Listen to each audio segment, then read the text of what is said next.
Abra sua Bíblia no Salmo hoje 127. Nós estamos nessa série, hoje é a 8ª mensagem dessa série de Salmos. Serão 15 Salmos, esse é o 8º, nós começamos lá no Salmo 120 e vamos até o Salmo 134, nesta lista de Salmos, 15 Salmos que fazem parte dos cânticos de peregrinação ou salmos de romagem. São músicas que os romeiros, lá nos tempos bíblicos, usaram para cantar e, com isso, alegrar enquanto eles caminhavam para Jerusalém. Nós temos aprendido muito com esses salmos. Hoje é o Salmo 127 e eu quero ler com vocês. Olha só o que nos diz, então, a palavra de Deus. Se não for o Senhor o construtor da casa, será inútil trabalhar na construção. Se não é o Senhor que vigia a cidade, será inútil a sentinela montar guarda. Será inútil levantar cedo e dormir tarde, trabalhando arduamente por alimento ou por dinheiro. O Senhor concede o sono àquele a quem ama. Os filhos são herança do Senhor, uma recompensa que Ele dá. Como flechas nas mãos do guerreiro, são os filhos nascidos à juventude. Como é feliz o homem cuja aljava está cheia deles. Não será humilhado quando enfrentar seus inimigos no tribunal. Queria orar com vocês. Senhor, obrigado por essa manhã de domingo. Obrigado pela igreja que hoje aqui se reúne na Tua presença, Senhor.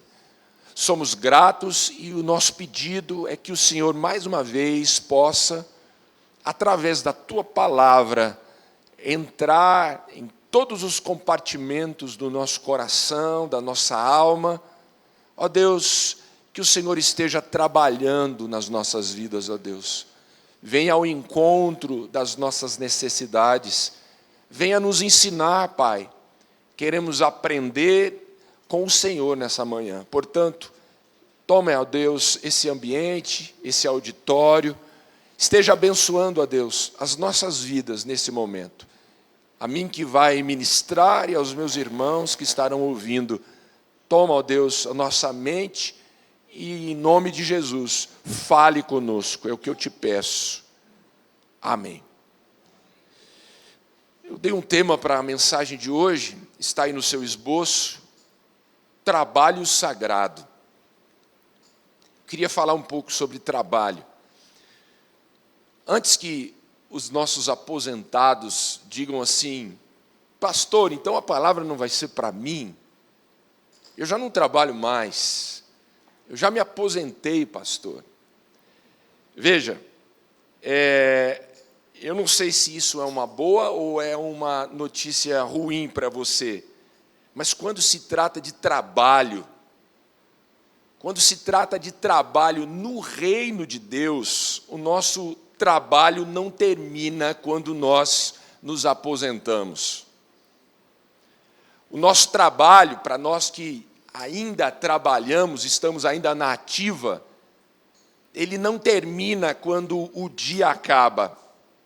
Nós temos ali a nossa jornada diária, alguns começam às 8 e terminam às 6. O nosso trabalho, como discípulos de Jesus, não termina quando chega às 18 horas e a gente vai ali, bate o nosso cartão e então encerramos o trabalho. Nosso trabalho não encerra. Veja bem, eu quero apenas dar um panorama para vocês daquilo que a Bíblia fala sobre trabalho. Primeiro, o trabalho não é uma maldição, como muitos de nós já ouviu e até acaba muitas vezes dizendo. O trabalho não é uma maldição de Deus. O trabalho estava na criação antes mesmo dos nossos primeiros pais, Adão e Eva, pecarem. O trabalho já existia. Veja esse texto de Gênesis capítulo 2, verso 15. A Bíblia diz assim: o Senhor Deus colocou o homem no jardim do Éden para cuidar dele e para cultivá-lo. Então perceba, isso foi antes da queda. Antes da queda, antes do pecado, Adão e Eva, eles já tinham um emprego. Deus já empregou eles ali em uma obra. Adão e Eva, a sua auxiliadora, a sua ajudadora. Eles já tinham ali uma atividade para fazer, que era cuidar e cultivar daquele jardim. Portanto, lá nos primórdios, o trabalho já estava presente. E se nós olharmos para hoje o trabalho continua. Veja o que o apóstolo Paulo nos diz na segunda carta aos Tessalonicenses, no capítulo 3, verso 10. Paulo diz assim: pois quando ainda estávamos com vocês, nós lhes ordenamos isto: se alguém não quiser trabalhar, que também não coma. Então, não quer trabalhar? Não precisa, mas também não come. Então, veja, Paulo está falando da importância do trabalho, da nossa responsabilidade diária, de trabalhar e trazer o sustento. O trabalho, o resultado do trabalho, sim, é o nosso sustento. Então, veja, estava lá no início, antes até mesmo do pecado, o trabalho continua e veja, lá no céu nós também vamos trabalhar. Pastor, mas como assim, pastor? Que história é essa? Sim, lá no céu. Eu imagino que no céu o trabalho vai ser bem divertido. Não há nada de ruim no céu.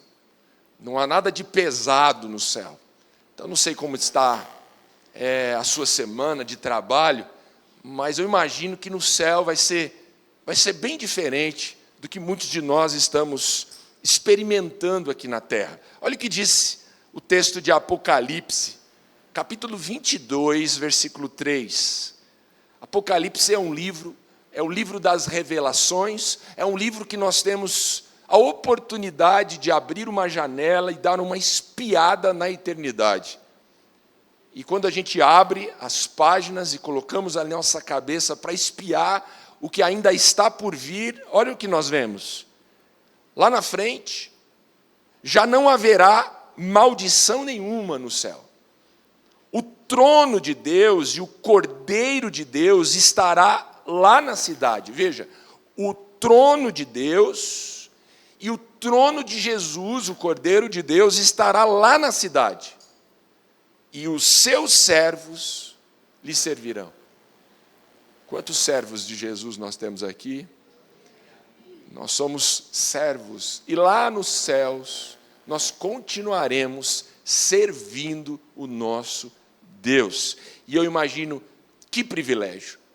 Então veja, havia trabalho lá no passado, continua havendo e sempre haverá trabalho. Portanto, essa palavra, sem dúvida, é uma palavra para todos nós. Para os adolescentes, para os jovens, irmãos e irmãs, e até mesmo para os nossos irmãos que já se aposentaram. Por quê? Porque o trabalho sempre fez parte do propósito de Deus para as nossas vidas.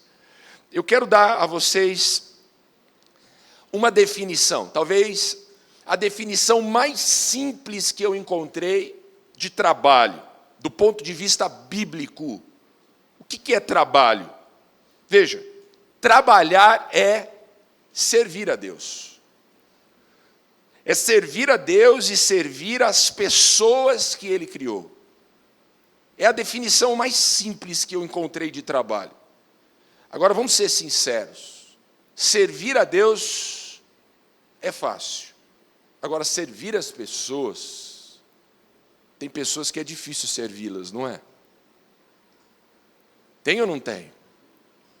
Você já teve um patrão difícil? Você já teve um funcionário difícil? Como é difícil servir as pessoas. Às vezes, servir o próximo dá muito trabalho. Dá muito trabalho. Essa definição, ela veio de um paralelo que existe entre essas duas palavras. Veja aqui à frente. Trabalho e adoração. O que é adoração e o que é trabalho? Quem sabe alguém aqui vai dizer assim, pastor, adoração é aquilo que nós fazemos aqui, na igreja, nesse prédio, todos os domingos. Talvez alguém diga, pastor, adoração é aquilo que nós acabamos de fazer aqui com a banda, seja cantando, seja dançando, ministrando, nós acabamos de adorar o nosso Deus. Adoração é isso, pastor. E eu pergunto, será que é só isso? E o que é trabalho? Talvez alguém diga, trabalho é aquilo que a gente faz de segunda a sexta, algumas pessoas de segunda a sábado, todas as semanas, naquele período de tempo, né? Naquela carga horária semanal, 40, 42 horas todas as semanas. Isso, para mim, pastor, é trabalho. E eu pergunto, será que é só isso? Eu chamo a sua atenção porque, biblicamente falando, essas duas palavras, trabalho e adoração, elas fazem parte da mesma raiz semântica, e eu quero explicar isso para vocês. A mesma palavra que é usada no Antigo Testamento para se referir ao trabalho, é usada a mesma palavra para se referir à adoração. Veja, a palavra abade, ela significa trabalho, ela significa serviço e ela significa também adoração. Trabalho, as nossas atividades, onde nós trabalhamos, o que nós fazemos, onde nós estamos ali contratados, com carteira registrada ou não, nossa empresa, nossa loja, a escola, nosso trabalho. Veja o serviço, aquilo que a gente faz para os outros, aquilo que a gente faz para as pessoas, para o nosso próximo. E a adoração, aquilo que a gente faz para Deus, aquilo que a gente entrega para Deus. Essas três palavras, elas fazem parte da mesma raiz semântica, e eu quero mostrar isso para vocês com 3 exemplos. Vamos para Êxodo, capítulo 34, verso 21. Olha o que a palavra nos diz nesse texto. Deus está dizendo assim, olha, 6 dias vocês trabalharão. Perceba a palavra trabalharão é a palavra abade. 6 dias vocês trabalharão, mas no 7º dia vocês descansarão. Mesmo no tempo de arar e de colher, vocês deverão descansar. Então veja, nós temos aqui o texto falando de trabalho, de abade, e nós temos aqui então esse conceito.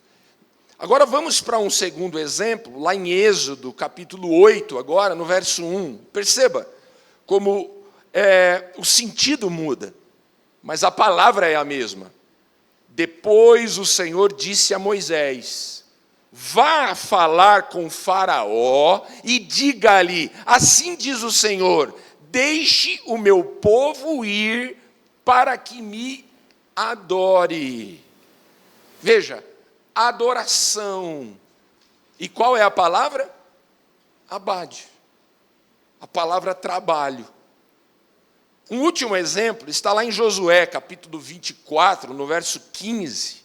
Esse texto muito conhecido, eu peguei apenas o versículo 15, a parte B do versículo, que diz assim: eu e a minha casa serviremos ao Senhor. Eu e a minha casa, novamente a palavra abade. Serviremos, trabalharemos, adoraremos ao Senhor. O que isso significa, pastor? O que isso nos ensina? Veja, eu respondo melhorando aquela definição que eu disse que era a definição mais simples que eu encontrei de trabalho.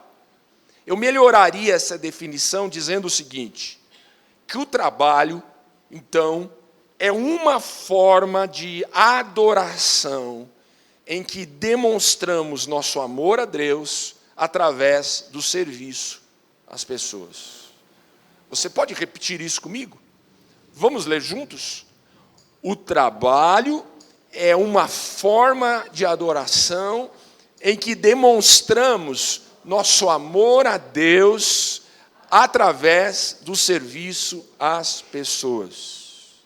Então veja, o que acontece? O que não deveria acontecer e que acaba acontecendo? Nós temos a tendência de colocar as coisas em compartimentos, compartimentalizar as coisas. Então a gente faz assim, nós colocamos o trabalho em um compartimento, nós colocamos o serviço em um outro compartimento, e nós colocamos a adoração em um terceiro compartimento. A gente divide tudo isso, e isso não está certo. Isso não está certo. Eu trouxe aqui, vou pedir ao Augusto para me ajudar. Eu trouxe aqui alguns dos meus sapatos. Vejam só. Esse sapato aqui, bonito, né? Esse sapato aqui é um sapato que eu uso para passear. Quando eu vou passear, vou no shopping, vou fazer um passeio, às vezes comer alguma coisa com a minha família. Esse é um sapato de passeio. Olha só, mas tem mais aqui, ó. Ó. Ei, Prande. Esse é um sapato de jogar futebol. Tá vendo? Então, quando eu vou jogar futebol, eu uso esse sapato. Não há como jogar futebol com esse sapato. Esse é para passear. Existe um sapato que é o sapato para o futebol. Agora veja, esse aqui, esse é o meu sapato de andar de moto. Então, quando eu vou andar de moto, eu uso esse sapato. Não há como andar de moto usando o sapato de futebol. E por fim, dos sapatos que eu trouxe esse também. Que esse é um sapato parecido com o sapato que eu estou aqui hoje usando, que é o sapato que eu uso para vir para a igreja. Então é um sapato que eu gosto de usar para vir aqui, seja para participar da celebração, ou seja para pregar, ministrar a palavra. É o sapato que eu uso para ministrar. Aí eu pergunto para vocês o seguinte: pastor, qual desses sapatos você usa para adorar a Deus? Talvez alguém vai dizer assim: para adorar a Deus, eu acho que o melhor sapato para adorar a Deus, talvez seja o sapato de vir na igreja. Talvez esse seja o melhor sapato para adorar a Deus. Qual desses sapatos vocês acham que é o melhor para adorar a Deus? Perceba como a gente quer separar as coisas. E não há como separar as coisas. Por quê? Porque, na verdade, todos aqueles sapatos são sapatos para adorar a Deus. Porque eu devo adorar a Deus passeando, eu devo adorar a Deus na quadra jogando futebol, ou no campo jogando futebol. Eu devo adorar a Deus, seja andando de moto, seja andando de bicicleta, seja fazendo qualquer coisa. E eu posso usar o sapato também, quando eu colocar aquele sapato aqui para vir na igreja, eu posso adorar a Deus aqui na igreja também. A verdade é que não existe um lugar específico para adoração. Todos os lugares são lugares onde nós devemos adorar a Deus. Por que eu estou dizendo isso? Quando nós olhamos para aquela palavra, a palavra abade, nós temos no trabalho, lá no nosso ambiente de trabalho, uma área das nossas vidas, uma oportunidade para lá também nós adorarmos a Deus. Qual é o sapato que você vai usar amanhã, segunda-feira, para ir para o seu trabalho? Então você vai calçar aquele sapato e você vai mentalizar, bom, esse sapato lá no meu trabalho, enquanto eu estiver lá usando esse sapato, eu vou adorar a Deus lá. Por quê? Porque não há como você separar, é a mesma palavra, trabalho, adoração, serviço. Tudo o que você faz, tudo o que você vai fazer durante essa semana é e vai ser uma oportunidade para você adorar ou não a Deus. E é nesse contexto que a gente chega no Salmo 127. Nós vamos nos concentrar hoje apenas no versículo 1. Eu quero usar a parte final do Salmo 127 na semana que vem, quando eu for pregar o 128. Hoje eu quero ficar apenas no versículo 1, que diz assim: se não for o Senhor, o construtor da casa, será inútil trabalhar na construção. É o que o Salmo está dizendo. Em outra tradução, diz assim: se o Senhor não edificar a casa, em vão trabalham os que a edificam. O que o salmista está dizendo aqui?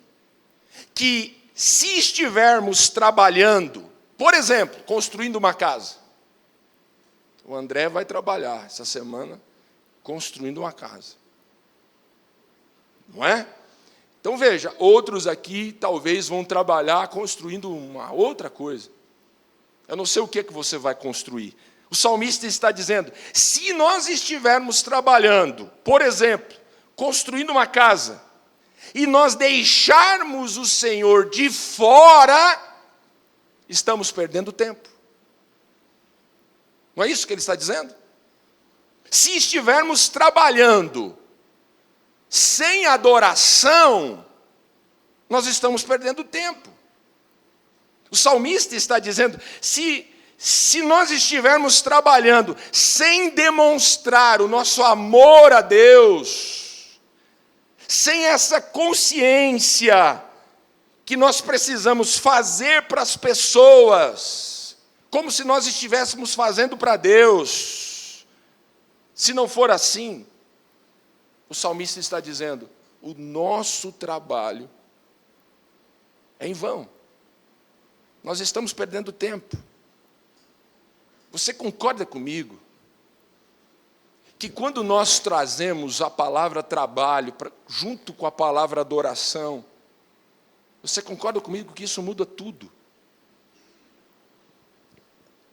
Isso influencia, olhar para essa passagem dessa forma, isso influencia a forma como nós enxergamos as nossas atividades semanais, nosso trabalho, por exemplo.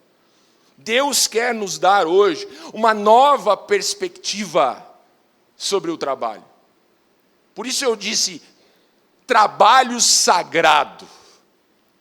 Porque não há como você separar a sua vida secular daquilo que é sagrado. O sagrado e tudo aquilo que a gente faz durante a semana, tudo é sagrado. O trabalho é sagrado.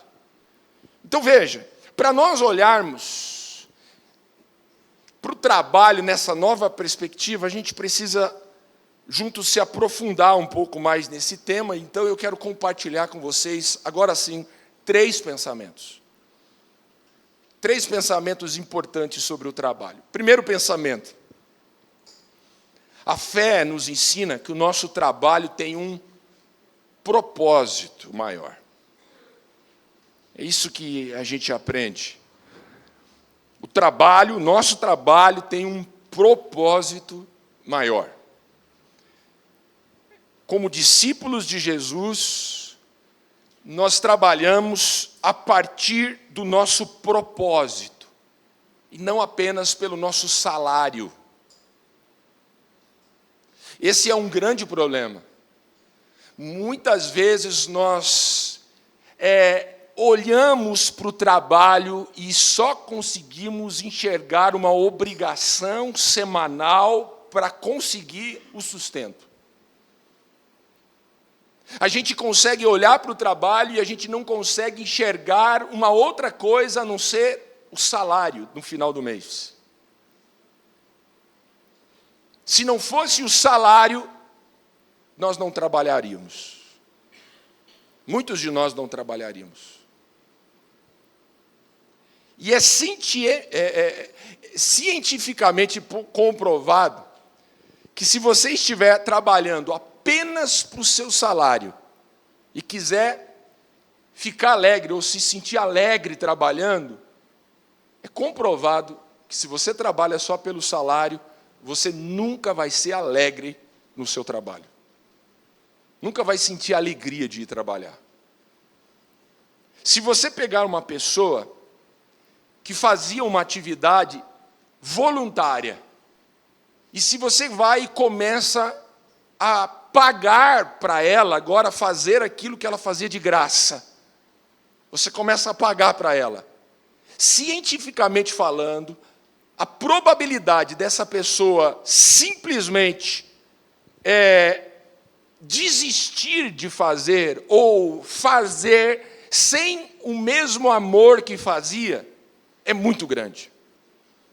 Enquanto ela fazia de graça, ela era alegre em fazer aquilo, ela era feliz em fazer aquilo, mas a partir do momento que ela começou a ganhar para fazer aquilo que ela fazia de graça, comprovadamente comprovado que aquela pessoa vai, de alguma forma, desistir. Ou, quem sabe, começar a ir trabalhar sem a mesma paixão, sem a mesma alegria.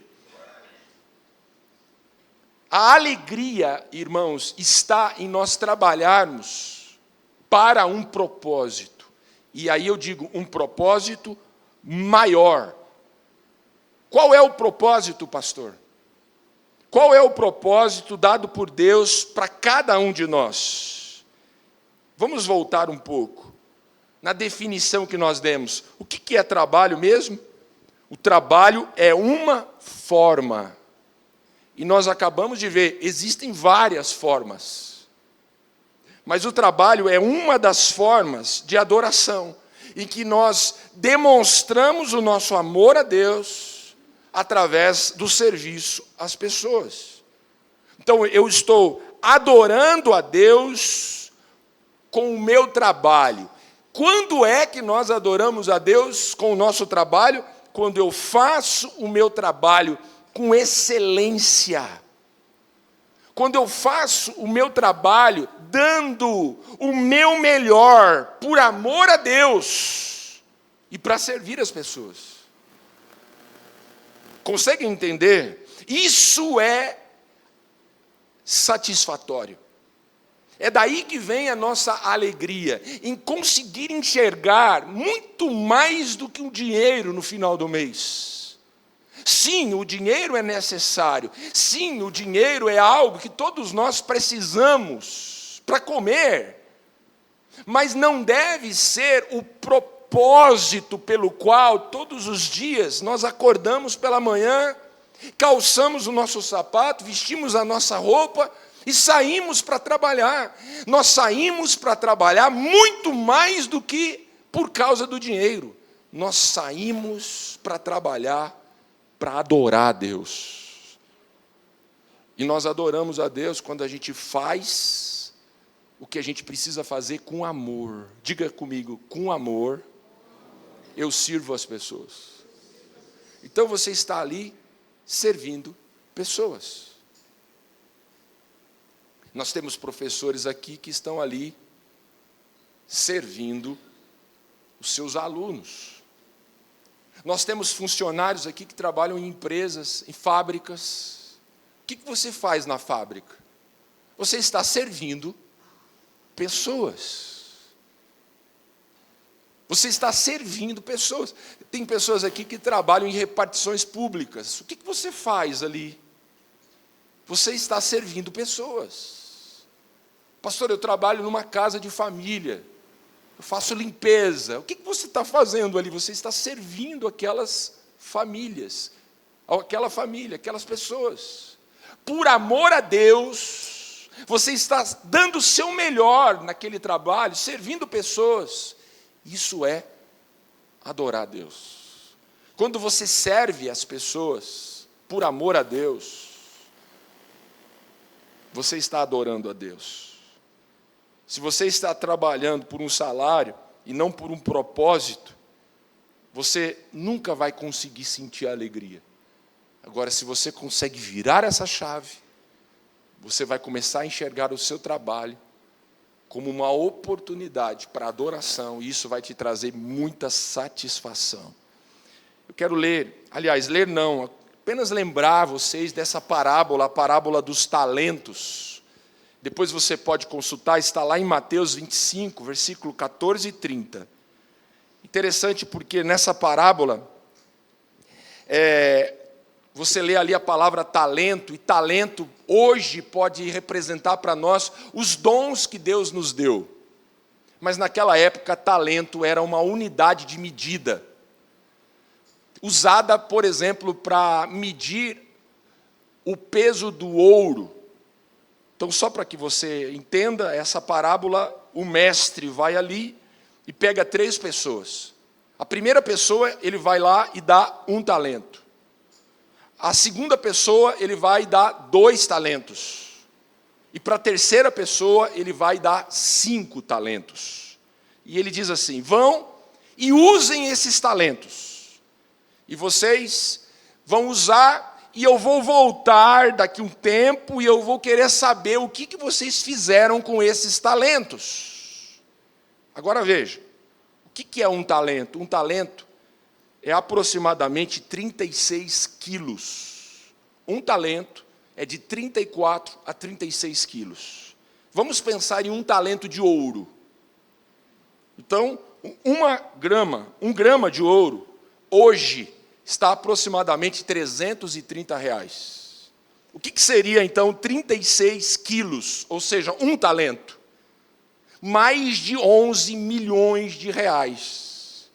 Então, imagine, o primeiro recebeu mais de 11 milhões de reais. O segundo recebeu mais de 22 milhões de reais. E o terceiro, mais de 59 milhões de reais. Então vamos imaginar, Deus dando tudo isso para você e dizendo para você o seguinte: vai lá, use isso para servir a Deus e para servir as pessoas. Multiplique isso para a glória de Deus. E aí eu pergunto para você, o que você faria se Deus desse isso para você e dissesse para você: vai lá e multiplica isso para a glória de Deus?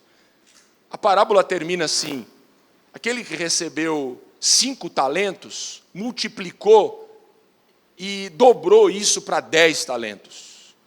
O mestre disse: olha, parabéns. O outro que recebeu 2, multiplicou isso para 4. E Deus disse para ele: olha, parabéns. O mestre disse para ele: olha, parabéns. E aquele que recebeu 1 talento, enterrou e não fez nada. Não fez nada, não serviu, não usou, não fez nada, guardou e disse assim, olha, tá aqui, ó, um só. Eu não multipliquei nada, eu não fiz nada, está aqui um só. O mestre foi lá, pegou da mão dele e disse assim, eu vou dar para outro. E deu para outra pessoa. E ele ficou sem nada. O que nós aprendemos aqui? Que nós precisamos usar aquilo que Deus nos deu. Nós precisamos usar os nossos talentos para servir as pessoas, para a glória de Deus. Pastor, mas eu não tenho R$1 milhão. Mas eu tenho certeza que você tem dons que são diferentes dos meus e que talvez são exclusivos, são seus. Deus deu a você habilidades, talentos, dons, que talvez Ele não tenha dado para ninguém. E o que Deus quer? Deus quer que você use isso para a glória de Deus. E aí eu pergunto, como é que você está usando os talentos que Deus te deu? Olha o que Martinho Lutero disse. O sapateiro cristão não faz o seu trabalho de forma piedosa quando ele coloca cruzes nos seus sapatos. Não é assim que o sapateiro glorifica a Deus. Ele glorifica a Deus fazendo bons sapatos, porque Deus se interessa em boas obras, não por sinais piedosos. Então, o que nós aprendemos?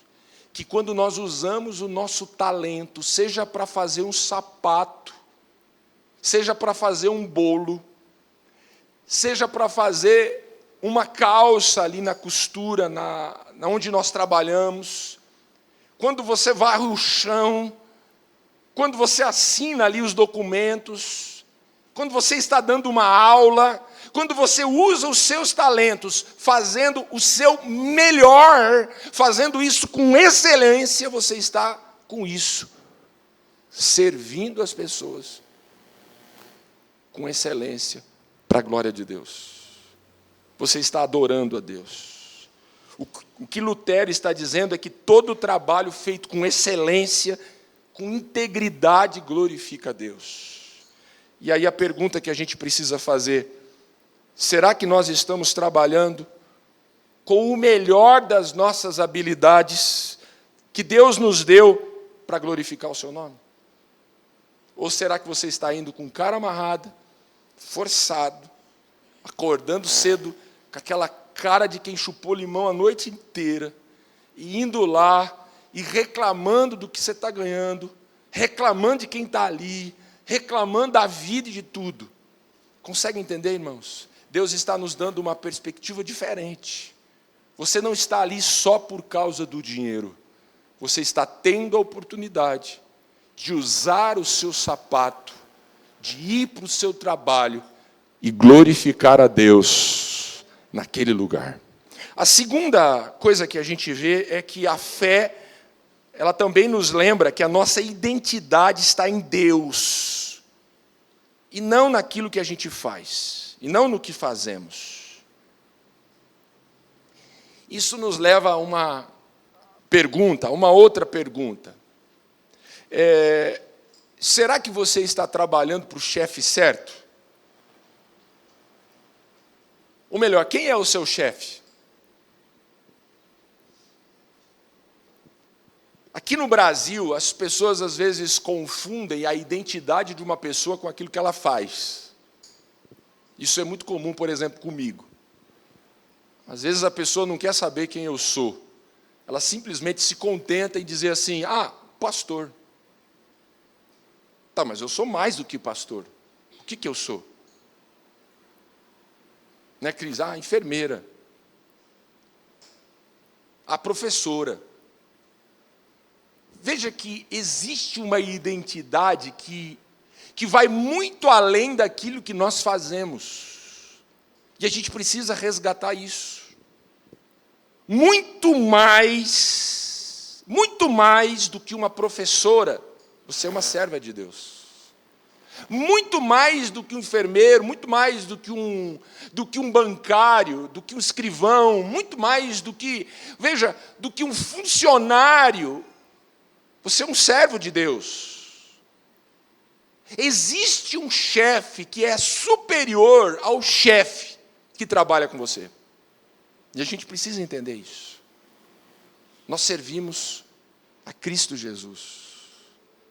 Nós precisamos olhar para Deus e entender que quando nós calçamos nosso sapato, quando nós nos vestimos e saímos para o nosso trabalho, nós estamos indo fazer não simplesmente aquilo que o nosso chefe está nos pedindo para fazer. Nós estamos ali para nos submeter a um chefe que é o chefe dos chefes, que é o Senhor Jesus.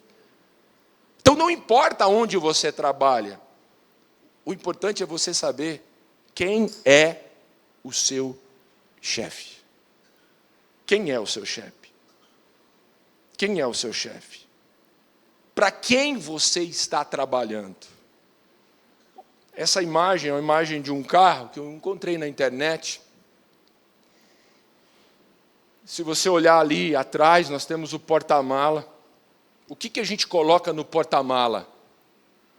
A gente coloca ali, por exemplo, no porta-mala do meu carro tem um guarda-chuva, que é aquilo que eu vou usar quando, por um acaso, começar a chover. Falar nisso, não estou usando faz tempo, né? Não chove. Então, é aquilo que você coloca ali, às vezes, e até esquece ali. Tem o banco de trás também do carro. Quem é que você coloca no banco de trás? Na verdade, motorista nenhum. Um bom motorista não gosta de andar no banco de trás. Eu, particularmente, eu passo mal. É péssimo, não é? Então, tem o banco de trás. Veja, tem o banco da frente ali, a pessoa que fica do lado do motorista, no banco da frente. Quem é que vai ali? Geralmente, é alguém que vai ali olhando o GPS, dizendo, olha, é melhor a gente virar aqui, é melhor a gente fazer aquilo. Sabe aqueles palpiteiros? Sua esposa é palpiteira ou não? Eu confesso que eu sou mais palpiteiro que ela. Eu não sei também andar no banco do lado. Eu fico falando, faz isso, faz aquilo. É horrível. E tem o motorista, o lugar do motorista. Uma pergunta bem simples. Será que você não está colocando o seu chefe? Será que você não está colocando Jesus no porta-mala do carro? Será que Jesus não está ali como um adereço que você chama por ele, que você lembra dele só quando você precisa? Será que ele não está ali no banco de trás, que você conversa com ele, mas às vezes nem olha para a face dele? Será que ele não está simplesmente só do lado ali, e de vez em quando você ouve ele dizendo para você, olha, faz isso, faz aquilo, e tem hora que você obedece e tem hora que você não obedece? Agora a gente precisa entender que enquanto nós não colocarmos Jesus na posição correta nas nossas vidas, que é ali atrás do volante, guiando e direcionando a nossa vida, nós não vamos conseguir aquilo que nós buscamos no trabalho. A satisfação, a alegria. Eu pergunto, quem é que está guiando a sua vida? Quem é que é o seu chefe? Quem que está ali atrás do volante? E aí, rapidamente, alguns conselhos. Primeiro conselho, não coloque ninguém no banco do motorista. Não coloque homem nenhum no banco do motorista. Pessoa nenhuma ali para guiar a sua vida. Segundo conselho, não coloque o seu trabalho no lugar do seu Deus. Não coloque. Vamos lembrar, se o Senhor não edificar a casa, em vão trabalham os que a edificam. Não coloque. Não coloque nenhum trabalho, olhe esse outro, nenhum cargo, não coloque nenhuma posição, porque nenhuma posição é mais importante do que o Senhor na sua vida. do que Deus na sua vida. E por último, o que você faz não é mais importante de quem você é. O que eu sou, pastor? Você é uma serva de Deus. Você é um servo de Deus. A maior identidade sua não está relacionada com o que você faz durante a semana, mas está relacionada com aquilo que Jesus fez para você lá na cruz. A partir do momento que você teve fé, você teve o direito, recebeu o direito de ser chamado filho de Deus. Então você é filho de Deus, você é uma filha amada de Deus. Você não é o que você faz, você é o que Deus fez você para ser.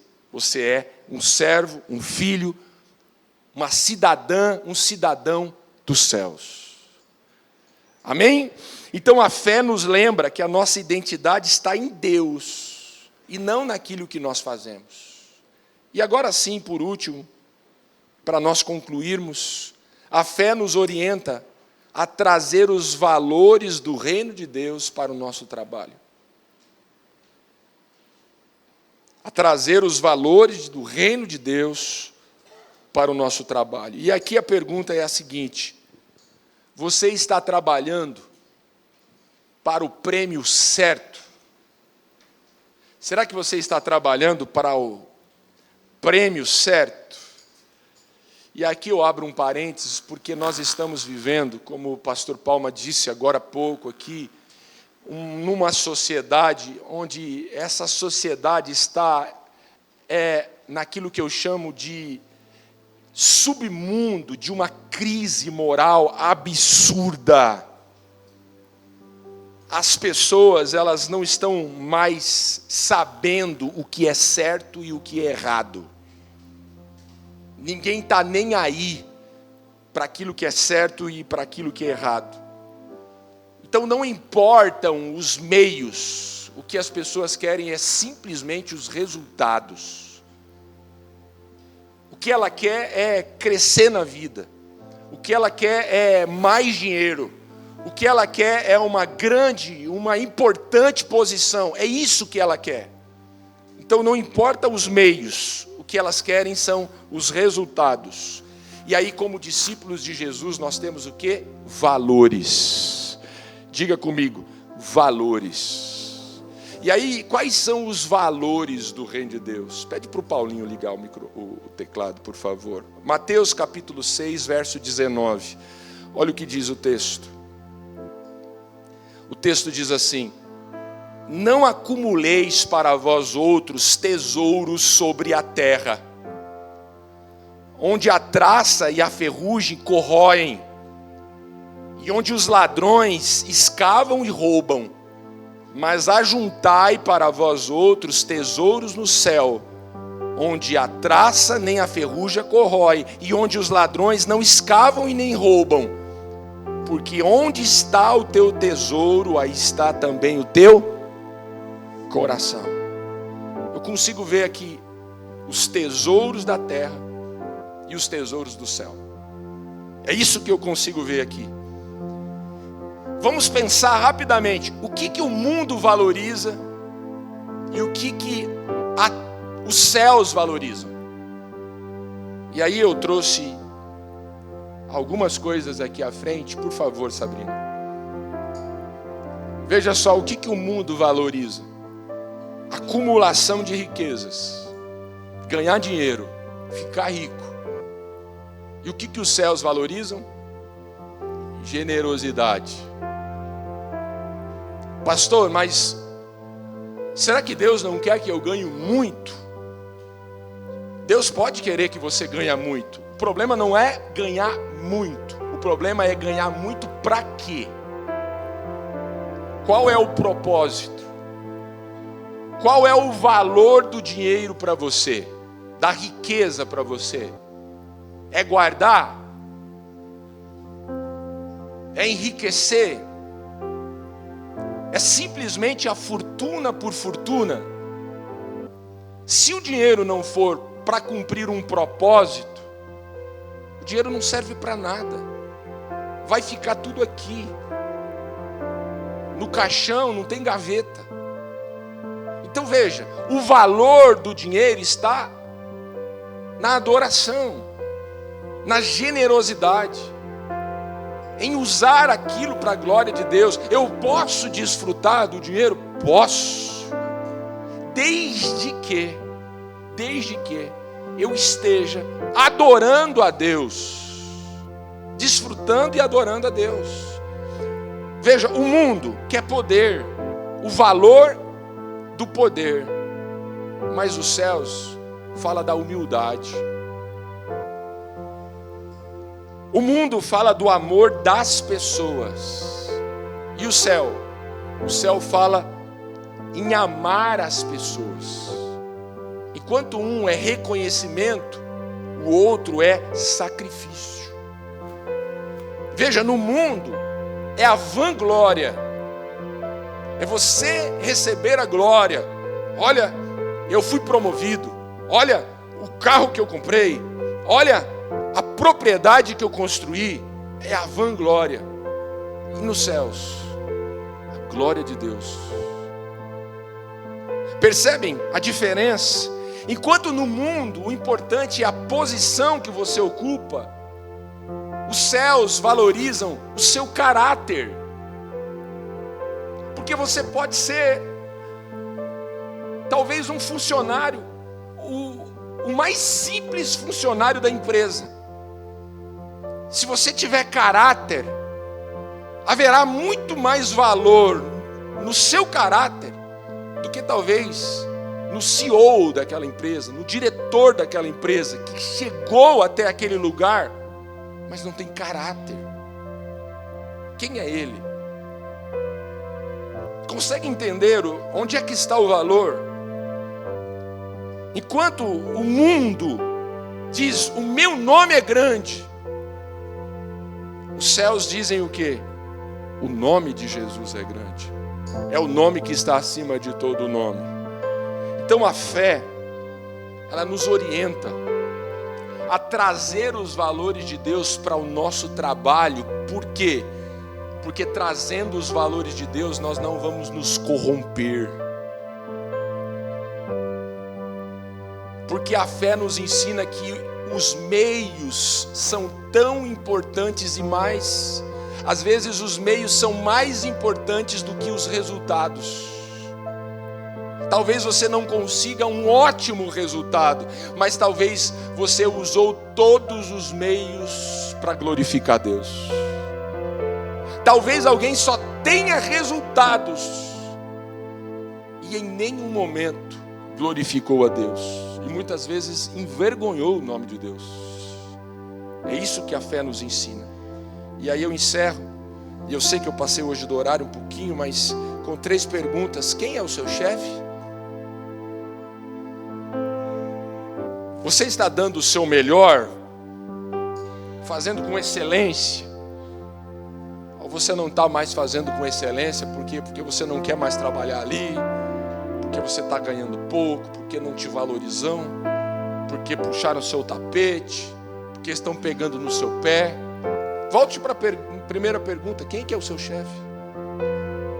Se Jesus está atrás do volante, se Ele realmente é o seu chefe, então veja, não importa, faça com excelência, faça o melhor sapato, faça o melhor que você pode, porque fazendo o melhor você vai estar glorificando a Deus. E a última pergunta, você está fazendo tudo de acordo com os valores do reino? Porque se você não estiver fazendo, se o Senhor não estiver ali edificando, em vão trabalham aqueles que estão edificando. Se não for do jeito certo, você está perdendo tempo. Eu queria desafiar você a olhar para o trabalho dessa forma, fazendo tudo para a glória de Deus, por amor a Deus. Você vai servir as pessoas com o melhor dos seus talentos. Vamos orar, vamos ficar em pé. qual é a missão que todos nós temos? Não sei qual sapato eu vou colocar amanhã. Eu não sei em qual sapato você vai colocar durante essa semana. Mas todas as vezes que você colocar um sapato e sair da sua casa para fazer o que você for fazer, faça. Para a glória de Deus. Adore a Deus. A adoração não se resume quando nós colocamos o sapato para vir para a igreja. A adoração, ela é algo que a gente pode fazer todos os dias, em todos os lugares, com tudo aquilo que a gente está fazendo. Desde que a gente faça para Deus, servindo as pessoas, com certeza Deus vai ser glorificado. Amém? Vamos orar? Feche os seus olhos. Senhor nosso Deus, Pai de nosso Senhor Jesus Cristo, obrigado por essa manhã abençoada, por essa palavra que o Senhor, ó Deus, trouxe ao nosso coração. Obrigado por esse tempo precioso que nós passamos nesse lugar. Senhor, eu oro, ó Deus, para que o Senhor de uma forma especial venha abençoar as nossas vidas. Que o Senhor nos dê essa nova visão, essa nova perspectiva do trabalho, Senhor. Que a gente não olhe para o trabalho mais como uma obrigação, como algo penoso, difícil. Ó Deus, que a gente precisa fazer, ó Deus. Ó Pai, mas que a gente enxergue o trabalho como uma oportunidade de honrar e glorificar o Teu nome, ó Deus. Eu oro, ó Deus, para que o Senhor nos ajude realmente a viver para a glória do Teu nome, Senhor. Que essa segunda-feira, que durante essa semana, todos nós possamos ali e fazermos o melhor sapato das nossas vidas, que a gente possa fazer a melhor calça, ministrar a melhor aula, ó Deus, resolver os problemas que a gente precisa resolver, seja na loja, seja na empresa, seja onde for, mas que a gente faça com excelência, entendendo que o Senhor é o nosso chefe. O Senhor é o nosso Senhor, nós somos os Teus filhos, ó Deus. Queremos glorificar o Teu nome, ajuda e recebe, ó Deus, a nossa adoração durante tudo aquilo que vamos fazer, Pai. Nós oramos assim, agradecidos, em nome de Jesus. Amém. Vamos aplaudir a Deus. Amém.